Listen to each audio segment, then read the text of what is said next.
morning, everyone. We're about a minute or so early here, but we're going to go ahead and kick this episode off.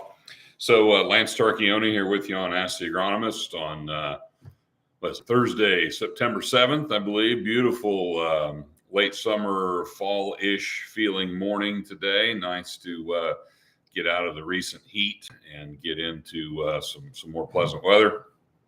Hopefully, it's more beautiful wherever you are. We're going to be talking a lot about crop progress and changes in the crop. And I've had a couple good questions come in on the chat already this morning, so keep those coming. Obviously, things have changed pretty drastically in some areas in the last 2 weeks. When we were last together here on Ask the Agronomist, I was sitting right here in this very spot. I'm back at the Elliott Brothers Seed Studios here in Monmouth, Illinois. Going to be having a good field day here with some good customers as soon as I get off the air here. So I came back here to be where I needed to be for the rest of my morning. But anyway, 2 weeks ago, I was sitting here with a corn plant that I had dug up and brought in, and we were looking at a crown that was starting to rot and show signs of crown rot. We were looking at some early ghosting in plants and fields, and over the last 2 weeks, we've seen that condition develop / deteriorate pretty significantly. Depends on where you're at. As you travel around the state, some places you see green corn, some places you see a lot of anthracnose top dieback, some places you see a lot of ghosting, and some places you see a lot of both of those things that are killing plants prematurely. We have accumulated enough heat units that you could be at a natural black layer in your corn, depending on when you planted. I ran these figures just this morning. So this is at Peoria, Illinois was the location I picked to pull this data. So if you planted April 10th in Peoria, we would be at, as of yesterday, 2,950 heat units. So in theory, anything up to about 118-day corn would have reached black layer based on that April 10th planting date at Peoria. If you planted April 20th, we're at 2,830 heat units. So anything up to about 113-day hybrid would be black layered. If you planted April 30th, 2,770 heat units. So anything up to about 111, 112-day hybrid would be black layered. And if you planted May 10th, 2,655 heat units. So anything up to about 106-day hybrid would be black layered based on that May 10th planting date at Peoria. So, that varies a little bit as you travel around the state. Also varies a little bit based on how severe your drought stress was in June, and corn that was severely drought stressed prior to pollination did get slowed down a little bit. And so if you planted later, we really didn't see that crop catch up this year like we normally do. Matter of fact, in some cases, it got slowed down more than the early planted corn did. So that kept that later planted stuff from catching up. And I know I had a field of corn at home that was planted May 5th that went through hell there in May and June. And prior to the rain that we got there in early July, it looked like it was going to die. And it was late July before that stuff actually tasseled and pollinated. So it got set back pretty significantly. But I want to call out a good resource that you can check out. So it's right here on this same website that you're on to watch Ask the Agronomist. My colleague Chris Cowell posted a really good video about 5 days ago, I believe, talking about what he's seeing in his area. And a lot of us are seeing the same thing, just to varying degrees, the premature death of the crop. And, if you've got corn that's, completely brown or has gone from green to mostly brown in the last 2 weeks, you know what I'm talking about. And Chris did a really nice job on that video. He posts some really good agronomic videos, and this one's one of his best, in my opinion, walking through, what's happening to the crop, why it's so severe this year, and does a good job taking us back through the entire growing season. Because back in the spring, we were worried about lots of things. And then as the season went through, we were worried about other things. And now that we're here at the end of the season, sometimes you forget some of the things that you were worried about earlier in the year. But if you go back to planting, we had a lot of, very cold soils this spring. We had all sorts of conversations about, should we plant? Should we wait? How aggressively should we be planting? We've got perfect soil conditions. It's relatively dry, but man, it's cold. And corn took a long time to come up in some cases. We made some tough replant decisions in some cases. We left some marginal stands in some cases. So, we got off to a challenging start this growing season. Most people picked up fairly significant rainfall around Mother's Day weekend there in early May. Some places got 3 or 4 inches. Some places only half to 3/4 of an inch. But that rain is what, saved us from rootless corn, saved us from corn that was laying in dry soil and didn't germinate, got stuff up, got stuff going, kind of got us off to a reasonably good start there in early May. And then a lot of people got very little rain until the end of June. The derecho event came through on June 29th. Root lodged a tremendous amount of corn across the state. And I think that root lodging, the morning after, corn looked like it had been destroyed. People thought it wasn't going to come back. People thought it wouldn't pollinate. People didn't know what was going to happen to it. It got back up. It didn't die, didn't green snap, got pollinated just fine. And, we got the rain there in early July. And so I think people started, thinking more optimistically about the crop once we got that rainfall. But we had, a lot of root restrictions there early in the season just because the soil was so dry. We've talked about this on Ask the Agronomist before, that the perception that corn grows roots better in dry soil is pretty prevalent. And the perception that corn roots deeper in dry soil is pretty prevalent. I don't believe either of those things, which makes some people, question whether I know what I'm talking about or not. But the reality is there are several things that can stop corn roots from growing. A lack of oxygen caused by wet, saturated soils is probably the most well-known thing that will stop roots from growing. And that's where the perception comes from that corn grows better roots when it's dry. And it is true that it cannot grow roots when it's too wet. However, this year, people learned that it also cannot grow roots when it's too dry. You need moisture for roots to grow. You need moisture to make the soil soft enough that the root can penetrate it. And you need moisture for, roots to grow and develop. So if the soil gets dry enough, and this actually happened this year and to some people in some areas, if the soil gets dry enough, it's really difficult for that plant to grow roots. And the corn plant's not really thinking about the fact that it's dry. It's not thinking about the fact that I need deeper roots because it's dry.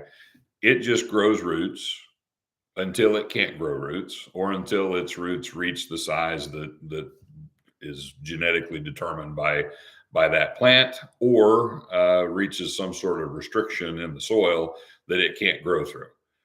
And, barring that, roots grow to a depth of 5, 6, 7 feet, unless they run into something that they can't grow through.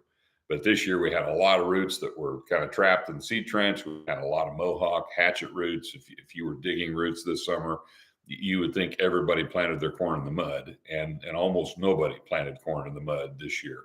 But we just didn't get enough rain after planting during that early root development stage to allow those roots to penetrate through that seed trench and soften up that soil. You always get compaction with your planter. You can't avoid it. I don't care how awesome your planter is, or what kind of attachments you've got, or how you manage your downforce. You compact the soil with your planter. And this year we just had so little rain after planting, we didn't really get those compaction layers softened up enough that those roots could grow. So we had roots that were restricted by compaction. We had roots that were restricted by dry soil. And when the derecho came through, that's why we had so much root lodge corn. People were kind of surprised that we had a lot of root lodging, almost no green snap. Two reasons for that. A drought stressed plant is pretty rubbery, and a plant that's drought stressed is a lot less brittle. So the fact that we had relatively little green snap was due to two things. One, the drought stressed plants were more flexible, more pliable, less brittle. And two, the root systems were pretty poor. And so the easiest thing to do was for the plant to dump over. Prior to that event, you may have forgotten the widespread potassium deficiency that we were looking at all early summer, the widespread sulfur deficiency we were looking at. If you were pulling tissue tests on this crop, it was showing low levels of many nutrients. If it can't get the water it needs, it's not going to get the nutrients it needs. So we had a plant that all through the early vegetative stages was stressed for nutrients, stressed for moisture, having a difficult time growing vegetatively. Corn was extremely short. We had a lot of normal corn that tasseled out at 6 to 7 feet tall. And I've been in a lot of short corn that hits me about here. So, very short corn crop this year. The height doesn't necessarily correlate to yield, but one of the side effects of drought stress during vegetative development is smaller leaf area. And smaller leaves, less leaf area, less light interception, less photosynthesis certainly does impact yield potential. And we knew that, as soon as we started had an ear shoot that was big enough to look at, and people realized, gosh, I've still got full yield potential here based on this ear. We had, ear set that would have enabled a 250 plus bushel yield, but the plants were small. And people who were looking ahead and knowing what lied ahead for that corn plant were asking questions like, well, do I have enough factory here to fill this ear? I got an ear that can make a yield that I'm going to be really happy with, but do I have enough factory to fill that ear? And we also knew at that time that if we did have enough factory to fill that ear, we were going to be working the hell out of that factory. And that's what we've been doing since pollination. So we got the rainfall there in early July. If you go to a couple little pockets in Missouri where they didn't get any rainfall prior to pollination, you can see what your crop would have looked like had we not gotten the rain that we did in early July. That's what saved this crop. We were on a fast train to disaster in late June. We had not ruined the crop yet, but we were getting pretty close to that. We got enough rain to get through pollination. If you're in an area that continued to get rain throughout all of July, that's going to serve you well. That's where the greenest corn. So I'm sitting here in Monmouth right now. Monmouth's kind of a garden spot. Good soils here in Monmouth. As you know, they've also had more rainfall here than a lot of places. And some of the greenest corn you're going to see anywhere in the state of Illinois today is in northern Warren County, right here in the Monmouth area. So if you're in an area that got 10 inches plus of rain throughout the month of July, and you managed to get rain throughout the whole month, not just 8 inches, 4th of July weekend, that bodes well for the health and yield and how your crop's going to finish. In a lot of places, we only got, say a normal July amount of rain there in early July. And after being dry in May and dry in June, getting, say, 4 inches of rain in July, that's a close to normal amount of July rainfall, but following 2 months of drought, that's not a lot of rain. And if you only got rain the first few days of July, and then you went until the second week of August with nothing, by the time we got to the 1st of August, we were as dry as we were in late June. And that's a bad time to be dry. We're right in the middle of grain fill. Tremendous amount of stress on that crop. This crop was even when we weren't dry, this crop was stressed because it's trying to fill that big ear. You always get some heat. We had the really hot, 100-degree, days there in August. We had a couple hot stretches in July. we didn't have, I would say awful weather during grain fill, but it wasn't perfect. And we certainly had a lot of stress. And we had a plant that had already been through a lot. It had been deficient in some vital nutrients. It had a crappy root system. It was small.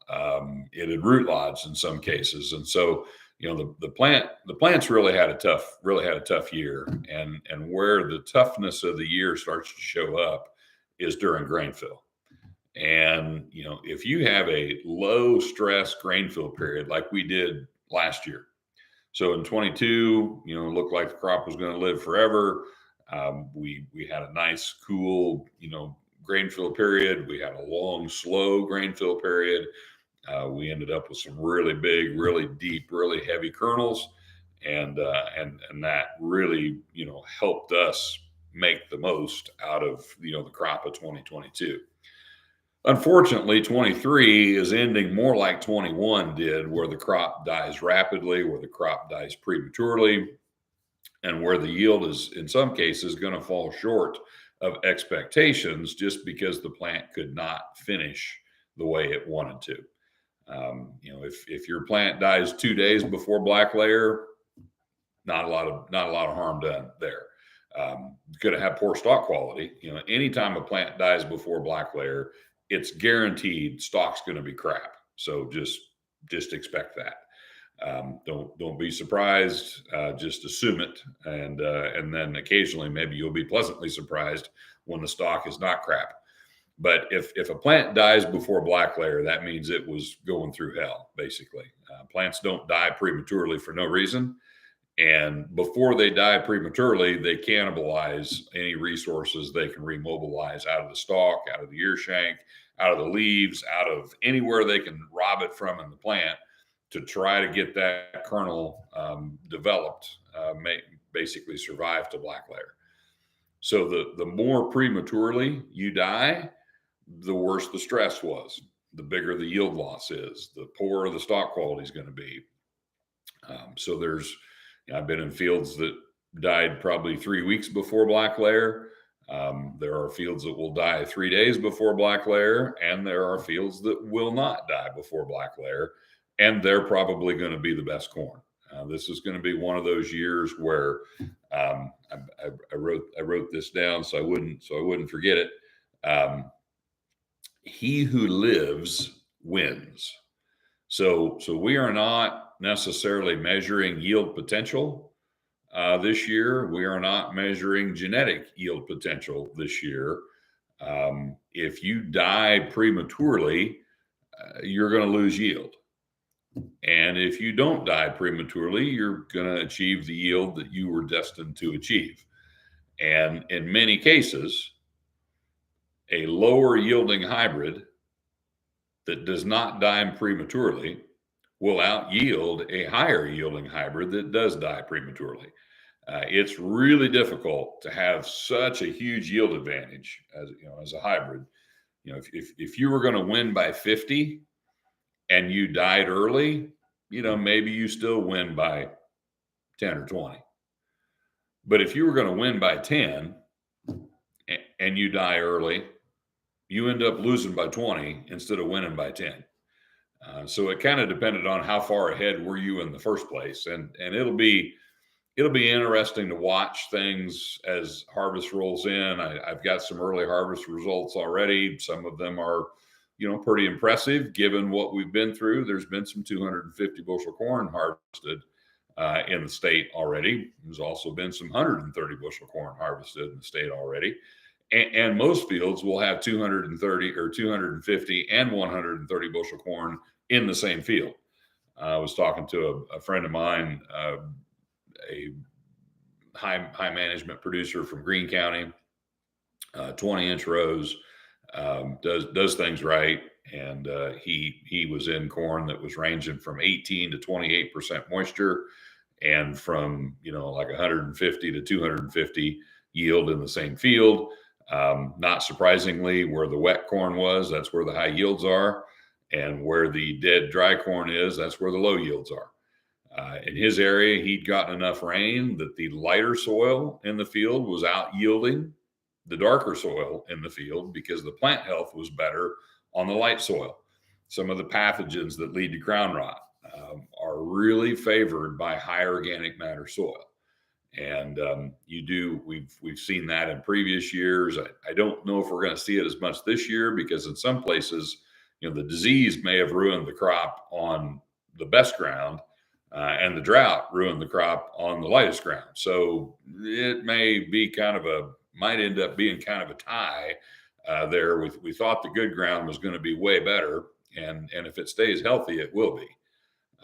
But if your good ground, the crop dies early, and your light ground was more negatively impacted by the drought, neither one of those acres may live up to your expectations. So I think as we get into harvest, I would watch for things that are impacting plant health. So I just made a list here. And these are not in order of priority. They're just in the order that they came to my mind. So the first one I wrote down was soil type. So you're going to see probably, places where plant health is bad, your heaviest, wettest, highest organic matter soil could be your least healthy. Now, it would have had the least amount of drought stress during certain times of the year. And so that would have given that soil a leg up. But if the disease, crown rot and other pathogens that are prematurely killing the crop, ends up being worse there, which they often are because those pathogens love that soil environment. They like rich, dark, high organic matter, high fertility soil. So that's frustrating because that's also where we should be raising our best corn. And sometimes the acres that should be the best end up being the worst when we have a lot of premature death from crown rot. So planting date will be a factor as well. This is a little bit of an unpopular conversation because we've seen typically in years where we have a lot of premature death, a lot of crown rot, later planted corn will be healthier. This was a tough year for later planted corn. The early planted stuff looked better all year long until about 2 weeks ago. And I don't know how much healthier the later planted stuff will end up being this year. In previous years, there's been a pretty significant difference in plant health due to premature death from crown rot, just related to planting date. Whether that will be the case this year or not, I don't know. Stress during grain fill is the number one factor involved in how severe crown rot ends up being. Getting the plant infected with the pathogens that lead to crown rot happens on virtually every acre every year.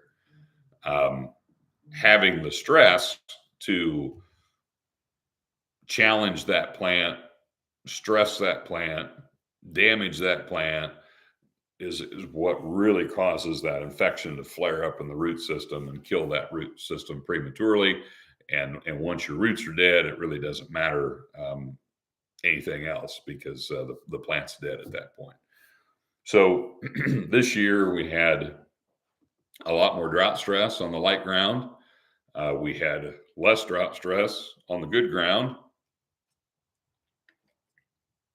So if you've got good soil, productive soil, good root system, better root establishment, more water holding capacity, less drought stress with more pathogens versus light soil with an extreme amount of drought stress, delayed crop development, poor root development, lack of nutrients, lack of moisture, lack of everything, but less pathogen load, which one of those two will end up being better? They're both compromised, but they're compromised by different things. So we'll see where that all shakes out. So another thing to look for, if you've got farms that are drastically different, look at the amount, timing, and intensity of rainfall. So, did this farm catch a rain at a critical time that your other farms missed, or vice versa? Did this farm miss a rain at a critical time that your other farms got? You might see differences in plant health amongst farms that had, so let's say they both had the same amount of rain over a 12-week period. but this one had it, kind of spread out, kind of sort of the way you'd like, and didn't have a 5 or 6 inch rain event. So sometimes those big rain events, we don't get all the benefit out of that moisture when it comes that fast. And the short-term anaerobic conditions that it can create from those really intense downpours, that's a whole other kind of stress that plant suffers from. So, you think it's great that you got the moisture, but sometimes we don't get the moisture the way the plant wanted, or sometimes we don't get the moisture when the plant wanted it. Hybrid will make a difference. Now, everything I've listed on the list before hybrid makes a bigger difference than hybrid, but there are absolutely hybrid differences to crown rot. There are hybrid differences to anthracnose. There are hybrid differences to, stress tolerance.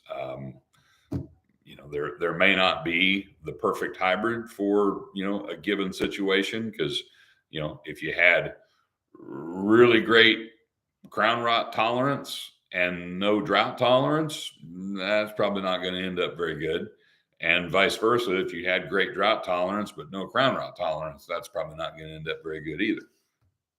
Fungicide is going to have an impact like it always does, but we don't know yet how dramatic that impact is going to be. Foliar disease pressure was about as low as I've ever seen it in recent years. I mean, we had almost no gray, almost no northern, almost no common rust, almost no southern rust, and actually almost no tar spot. So you can find tar spot if you know what you're looking for. It has gotten easier to find in some places. There is probably a field out there somewhere that is suffering some yield loss because of tar spot, but I haven't personally found it yet. So tar spot's going to be, for most people, pretty well a non-event this year, just because we did not have the right weather for tar spot to be a factor. So if fungicide is going to have a benefit this year, it's going to be because maybe it prevented some anthracnose, or maybe it suppressed some crown rot, or maybe it just alleviated stress. You're not going to have probably the dramatic appearance of benefit from a fungicide that we saw in 21, because we don't have the foliar disease pressure that we had in 21. So our stresses in 23 are a lot different than our stresses in 21. Some of them are the same, but a lot of them are not. In 21, we had plants that were loaded with tar spot. We had plants that were loaded with southern rust. We had plants that were experiencing some stress during grain fill, and we had a lot of root systems that were being, impacted by crown rot. And that trifecta of crown rot, tar spot, southern rust was just absolutely devastating. Well, this year, we've got the crown rot, which is fairly normal. I don't think having crown rot in our corn, that's not abnormal. That's normal. That happens every year. It just doesn't kill your crop prematurely every year, because the other conditions were not right to cause it to be that big of an issue. And, the level of infection that you get. This is something that Cal and I were talking about over the weekend.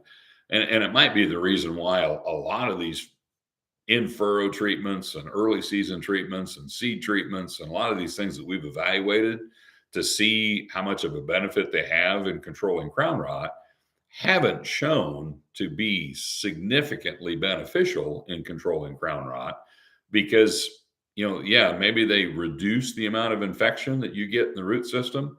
But if there's still enough there to cause a problem when we get the stress later in the season, it's a little bit like, put it in terms of weed control. Let's say you've got a field where you had 50% water hemp control. You killed a lot of water hemp. 50% of that's significant, but it's still a disaster, right? You got to be at 99 point some percent water hemp control before you're going to be happy. Well, that may be the same way with crown rot. And we aren't going to get 99 point some percent crown rot control out of anything that we put on with a planter or we put on a seed. And if we reduce the pressure, but there's still enough of the pathogen there to cause the problem late season, when we get the stress during grain fill, which is what we have to have for it to be a problem. And why it was not a problem last year. It was not less of a problem last year because the infection didn't occur. It was less of a problem last year because we didn't have the right conditions through the growing season to stress the plant out to the point where the infection was, made obvious to us. So, population can be a factor. So, population is a stress. So, if guys have asked me, why do we see so much more crown rot? So, has the seed industry inadvertently drifted in a direction towards hybrids that are more susceptible? Yeah, maybe. I don't know for sure, but I do know this: you aren't satisfied with 180 bushel corn anymore. You're going for 280 bushel corn today. And the population, the fertility, the management of raising 280 bushel corn guarantees you that your crop's going to be under stress during grain fill. If you want to shoot for 200 instead of shoot for 300, and you plant 28,000 seeds per acre instead of 36, your crop will be under less stress. And if it's under less stress, it's going to have less crown rot. So culturally, our pursuit of high yields is inadvertently making crown rot worse. Now, raising crappier corn is not the solution to crown rot. We are doing a lot of work to try to address it genetically. We've got research we're funding at the University of Nebraska. We've got research we're funding at Iowa State. We're working with pathologists that are trying to understand the whole crown rot complex and how we can breed hybrids that are naturally more tolerant. We have hybrids today that are naturally more tolerant to crown rot. They die prematurely less often. They also yield less in the absence of crown rot. So you got to be a little bit careful, loading your whole farm up with these hybrids that are healthier and don't die early. Because one of the reasons they're healthier and don't die early is because they yield less in the first place. So if crown rot is prematurely killing your crop every year, you'll probably be better off planting lower yielding hybrids that don't die. But if crown rot is prematurely killing your crop, 1 year out of 5, well, then you might not be better off in the long haul planting hybrids that don't have the potential to die early. So, stress is number one. So if you've got a farm that has been under more stress, now, if it was under so much stress early that it's got dinky little ears on it, you're probably going to have better health on that field late season. Why? Because the plant wasn't working as hard through grain fill. So if something bad enough happened to that crop to reduce the ear size early, and you didn't have, 34 plus thousand potentially big ears out there, that crop wasn't working as hard through grain fill. It wasn't under as much stress through grain fill. It suffered through the same weather conditions, but it was under less stress because it was producing less yield.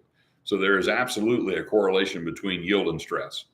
Low yield corn, if it's low yielding because of stress through grain fill and a lot of tip back and kernel abortion, and you've got shallow kernels, then you've had a very stressful grain fill period. However, if it's low yielding because it set a small ear early and there's no tip back and the kernels are huge, that means it had a relatively low stress grain fill period. That's why the kernels were so big. And that plant, may be healthy till Thanksgiving. So it just depends on, the circumstances. And fertility was the last thing I had on my list. Fertility is a tough one. There are situations where high fertility is probably making crown rot worse for a couple reasons. The pathogens themselves, there's been some research done. A lot of this goes back a long way, but fusarium species in particular thrive in high phosphorus environments. So we have a lot of crown rot issues on farms that have a history of manure application. So if you have access to manure and you like to use manure in your corn cropping system, then you should probably be prepared to have more issues with crown rot. And that's one of the challenges of managing manure. Manure is a great resource. if you can get it applied at the right time, in the right way, at the right price. But it can lead to some some plant health issues that can kind of work against those benefits. So those are just some things to kind of watch for as you're sitting in the combine, going through the field, trying to figure out, why is this field so much different than that field? Why is this corner of the field so much different than that corner of the field? It might be the same hybrid in a lot of cases that's doing great in this field and horrible over here. We had a question that came in on the chat earlier about a particular DeKalb hybrid. 6269 is a Smart Stacks version. 6270 is a Double Pro version. I plant the 6270 on my own farm at home, and I saw both sides of 6270 on my farm last year. Some people's first experience with 6270 was in 2021. And one experience with that in 2021 is all they needed. They haven't planted it since. Some people had good experiences with it in 21, especially moving south. It's been a more consistent performer for us in southern Illinois than it has been in central and northern Illinois. It definitely has a north-south bias. It has a similar north-south bias to 6357. So 6357 does not move north well. 6270 does not move north well. In both cases, crown rot is one of the reasons why those hybrids do not move north as well, because they are fairly susceptible to premature death due to crown rot. And last year, we had relatively little premature death due to crown rot. And, some of the hybrids that have a tendency to do that in the right environment were freaking off the charts awesome last year. And if that's what you saw out of your 6270 last year, you probably planted more of it for this year. And this year is one of those years where that hybrid is being challenged by these different stalk rot and crown rot pathogens. It's having a hard time, living all the way to grain to black layer. And when you die early, you're going to give up some yield and you're going to give up some stock quality. So I've been in 6270 that I think is going to yield really well. I've been in 6270 that's probably not going to yield particularly well. And it's a hybrid in our lineup that is going to be begging for an early harvest. So if you've got 6270 out there in areas where stuff is dying early, it will be one of the first to go. Hopefully it will still, knock on plastic, hopefully it will still yield, well for you. And hopefully you can get that harvested before, we see a lot of stock lodging and other issues come up. But there's, and we're, it sounds like I'm calling out one particular hybrid. That's one of 1,000 different hybrids that's doing the same thing. So that might be our hybrid that is maybe going to be the most impacted this year. But there are a lot of others that are pretty similar. No company or brand is immune from this issue. The people that like to talk about their late season plant health will probably make you think that this is somebody else's problem, but this is everybody's problem. The only people that don't have this problem are the people that are not growing corn. So this is a corn production issue that we're all going to have to manage through. But there definitely, will be hybrids that don't look anything like what they looked like last year, this year. And the difference can be dramatic. And, I refer to some hybrids kind of having a Jekyll and Hyde appearance and two polar opposite sides to them. And let's see, let me think about that a minute. So it's Dr. Jekyll and Mr. Hyde, right? So Dr. Jekyll would be the good doctor. Mr. Hyde is the monster. And if you've only seen Dr. Jekyll, you're probably planting a lot of a particular hybrid.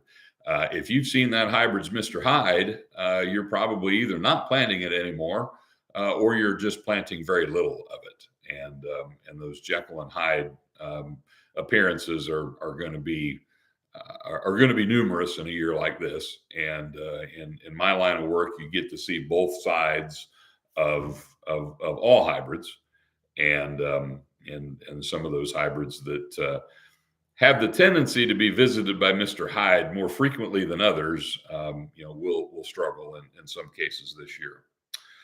If there's more questions, please keep them coming in. I am solo here this morning. I don't have any production assistant with me this morning because everybody was busy. So I'm kind of trying to keep an eye on the chat while I'm going through my list here. So let's talk. While we're talking about hybrids, let's talk a little bit about evaluating hybrid performance. So I joked with some customers at a field day a couple days ago and got a good laugh out of this. And we all do this. I'm going to tell you that this is not a great year to be evaluating hybrids. I'm going to tell you that the best performing hybrids on your farm may not be the best hybrids. I'm going to tell you to take performance with a grain of salt. I'm going to tell you that things other than genetics are going to be influencing yield greatly this year. And I'm going to tell you that this is maybe not a great year to be making a lot of decisions on, what hybrid you plant a bunch more of next year or what hybrid you plant a lot less of next year. Unless you're planting somebody else's corn. If you're planting somebody else's corn and it's bad, it's not because of the weather, it's because of the hybrid. That's the joke, right? Every seed company makes weather-related excuses for their performance, and then they blame their competitors' poor performance on bad germplasm. So be prepared for that this year as you're talking to people in the seed industry. There are going to be a lot of challenge fields in some areas this year, and it doesn't make a whole lot of difference what hybrids in that field. It's going to be challenged, and the challenge for you as a grower every year is to put the best package of products you can on your farm. And I'm always going to err on the side of the best way to do that is to plant a lot of stuff. And I don't think you need to plant multiple brands. I think you can get, if you're working with a good company with good genetics and a deep lineup of hybrids, you can get the diversity you need within one brand. So I don't think multi-brand approach is necessarily better than planting 10 hybrids from one brand, but you need to plant a lot of hybrids. And I get nervous anytime anybody exceeds 20% of their acres in any given genetic family. We've done that a lot in the past. We've had guys that planted half their farm to 6434 in its day. We've had people plant half the farm to 6487 in its day. We've got people planting half the farm to 6595. Next year, if we had the supply, somebody'd be trying to plant half their farm to 6606. It's just inevitable. It happens. Something gets hot and you just ride it into the ground. And, I would love it if you all planted 10% of your acres to 10 different good hybrids. And over time, I actually think that would be better. But most of you don't want to plant 10 hybrids. And it is really, really hard to not get excited, enthused, and overly optimistic based on the performance that you see from something that you really liked. And it's probably even harder to plant something again when you saw something from it that you really didn't like. And that's going to happen this year. You're going to have stuff that maybe it's been your favorite hybrid. Maybe it was your best last year. If it goes from best last year to worst this year, that happens. And I guess what I would say is when you see something like that, you've seen the Jekyll and Hyde of that hybrid. It's not as good as Dr. Jekyll. It's not as bad as Mr. Hyde, but it can be both of those things. And the reality, the average is somewhere in between. But we tend to live looking at the extremes. So just be cautious when you're making product comparisons this fall. Definitely, if it's not in the same field, I'd pretty well ignore that. But if you've got an in-field comparison, we're certainly anxious to get into plots and see how things are doing. Obviously, if you drive past a plot and half the hybrids in that plot are dead today, and half the hybrids that are green, Probably good chance the green ones are going to have an advantage, perhaps. So if the green ones are green because they're fuller season, so that's a big question right now. Is today the 115-day stuff looks a lot healthier than the 110-day stuff does, but the 115-day stuff is further from black layer than the 110-day stuff is too. Just like the late planted corn looks a lot healthier today, but it's also further from black layer. So you can't compare a 105 to a 115 or a 110 to a 115 on a particular calendar date. And you can't compare April 10th planted corn to May 10th planted corn on the same calendar date. You can only make apples to apples comparisons at the same stage of crop development. So when that April 10th corn is 10 days away from black layer and that May 10th planted corn is 25 days away from black layer, you can't make that comparison. You have to remember what this hybrid looked like when it was 5 days away from black layer. What does this one look like when it's also 5 days away from black layer, which might be 3 weeks from now? So you can't compare them on the same day. You got to compare them at the same stage of growth, which is very, very difficult. So we always make comparisons on the same day. You're looking at that late planted corn and how green it looks, and you're looking at how dead and brown your early planted corn is, thinking, oh, I guess I got to wait till May 10th to start planting corn. That's probably not going to be a popular recommendation from anybody, probably not what you're going to do. And in some cases, it's not going to make as much difference as today. Maybe it looks like it's going to. Same thing with the full season stuff. You may be looking at your 109-day corn thinking, oh, I got to quit planting this 109-day stuff. It dies early every year. Look at how beautiful that 116 is. Well, in 2 weeks, the 116 might be just as ugly as the 109 is today.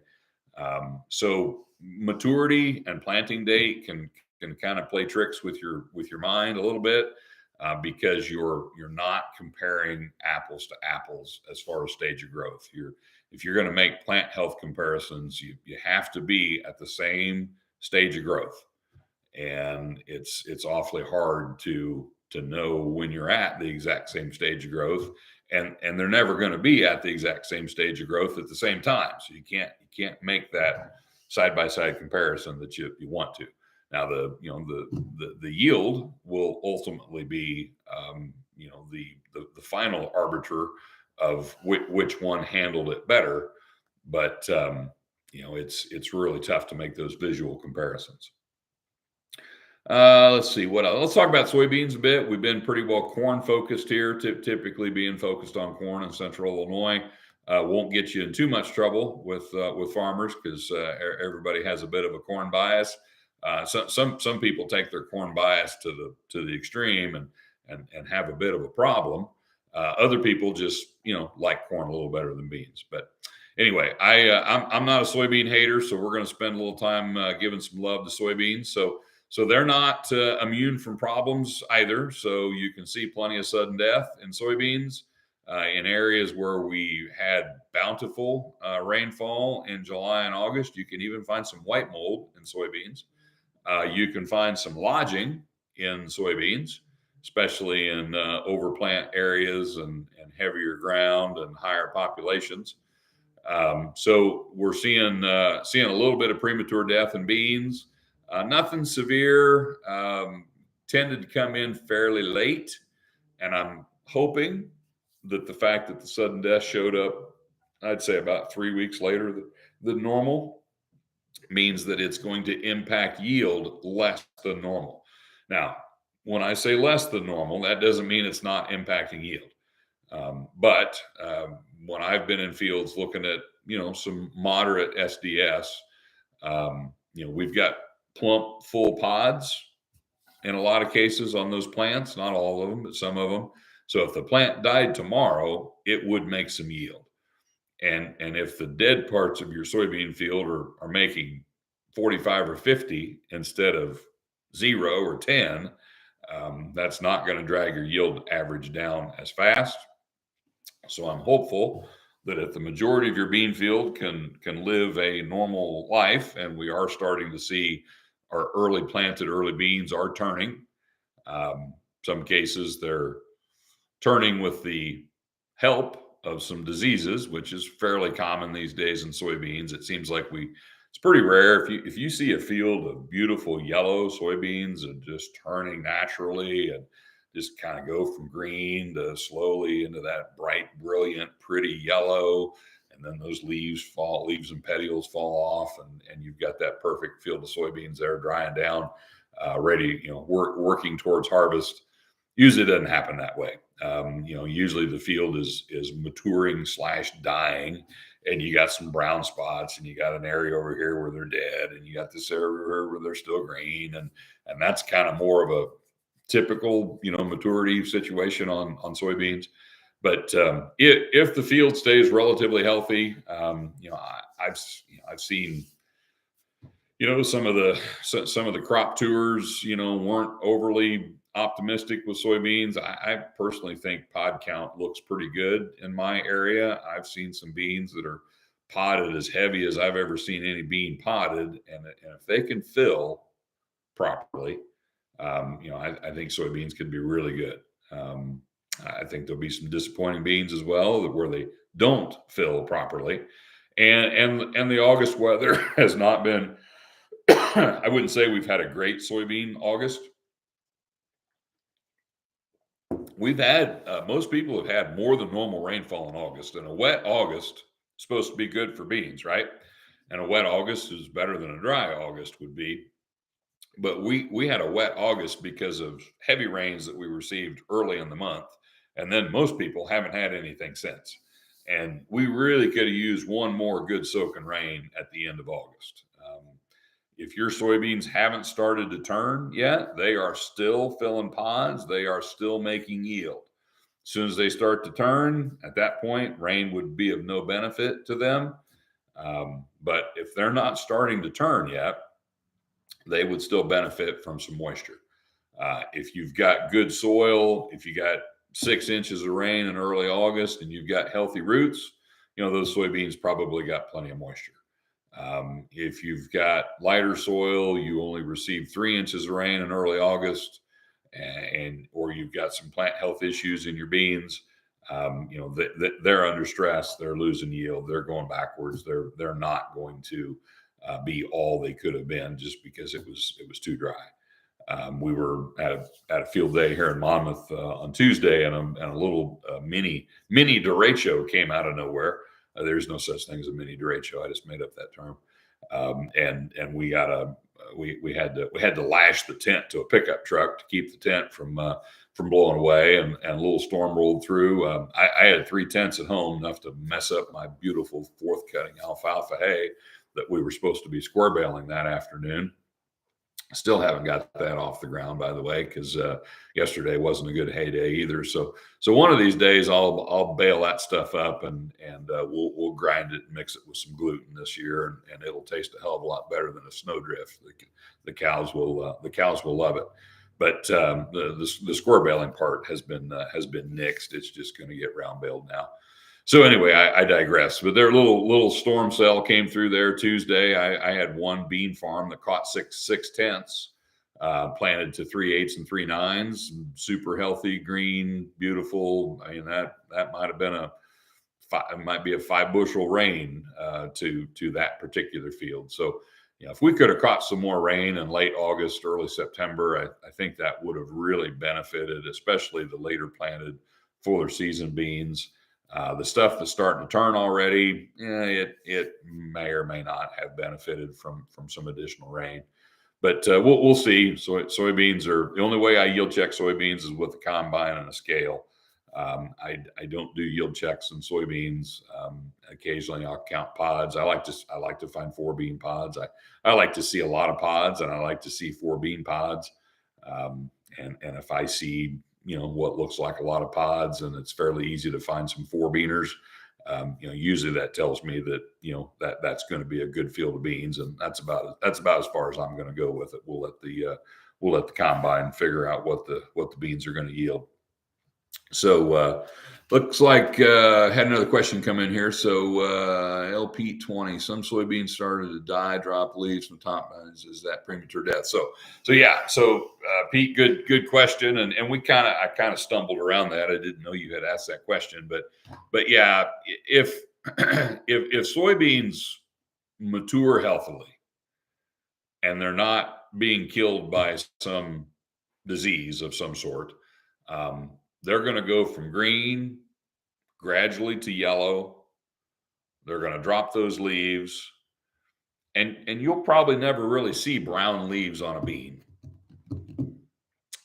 If you see brown leaves on a bean, that means something made it die, more than it matured.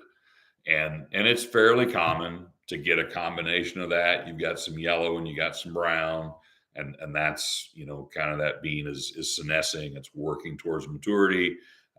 It's also got some disease working on it. So that mix of yellow and brown look is kind of the way most bean fields mature.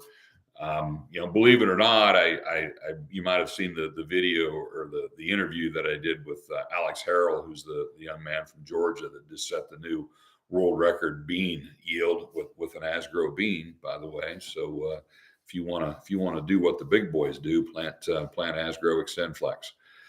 His was an extend, by the way, which let me touch on that. I've had some people got a little irritated about that. It's like, oh, sure, great, I've already got customers that think these Extend Flex beans aren't as good as the old Extend beans were, and now this guy in Georgia is setting a new world record with an Extend bean. Why couldn't it have been an Extend Flex? He's using Extend beans in Georgia because if I was in Georgia, I'd be using Extend beans too. Because do you know? In the South, where they grow something called cotton is as sensitive to 2,4-D as soybeans are to dicamba. So if you're a soybean grower in the South and you're trying to get along with your cotton neighbors, you want to be spraying dicamba, not 2,4-D. So there was not the mad rush to switch to Extend Flex in the South that we had here in the Midwest because of dicamba. Dicamba doesn't cause near the issues in the South as it does here on soybeans. So those guys, didn't have to switch to Flex. Alex had used that variety. He knew it was very responsive to high yield management. He does variety trials, and he kind of had his eye on that one as one he thought was pretty responsive, and so that's that was the reason why he was still using an Extend, not Extend Flex. But anyway, I digress. I can't remember what story I was gonna talk about with my interview with Alex. But anyway, you can see that out there, and you'll certainly see him out there a lot. If you can raise 207 bushel beans, I've got some corn that's not going to make 207 bushel this year, so that's awesome. But here's what I was going to say: those guys, he has to desiccate or defoliate or kill his soybeans to get them harvested. So that's a fairly common practice amongst the people that are contending for the world record of soybean yield. Almost always have to kill the crop to harvest it.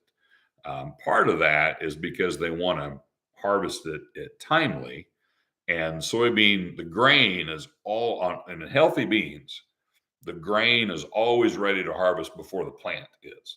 So if you want to get the grain at its highest yield potential point, you want to get the grain the first day the grain is ready, you're going to have to desiccate the plant to get through there. So a lot of those yield contest guys do desiccate the crop. We use products like that in cotton as well. So there are other crops that you have to kill it to get it dry enough to get it harvested after it's done producing the grain or the product that it's raising. So I think so got all the questions answered there. So if anybody's got another quick one they want to squeeze in here before we wrap up, we're coming up on 8:30. My next episode, I should have looked this up ahead of time. Be 2 weeks from today, whatever that day is, if I can get to my calendar here. So 21st, September 21st, 2 weeks from today, will be our next episode. We'll be right in the thick of harvest at that time.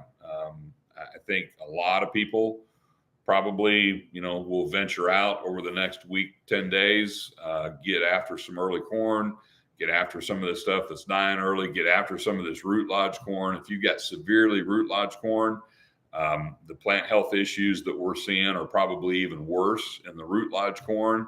And if you've got something that's goosenecked over a row and a half off to the side, and you're going to have to get that stalk to pull into the corn head, I wouldn't let that get too deteriorated before you get after that. So a lot of my producers, customers that are over in the McDonough, Hancock County area that were hardest hit by the derecho, some of that stuff's going to be a challenge to get that through the machine. So we don't want to wait too long on getting after that stuff. So we'll be back with you in 2 weeks. Everybody stay safe. If you have more questions, get a hold of your FSR, get a hold of me.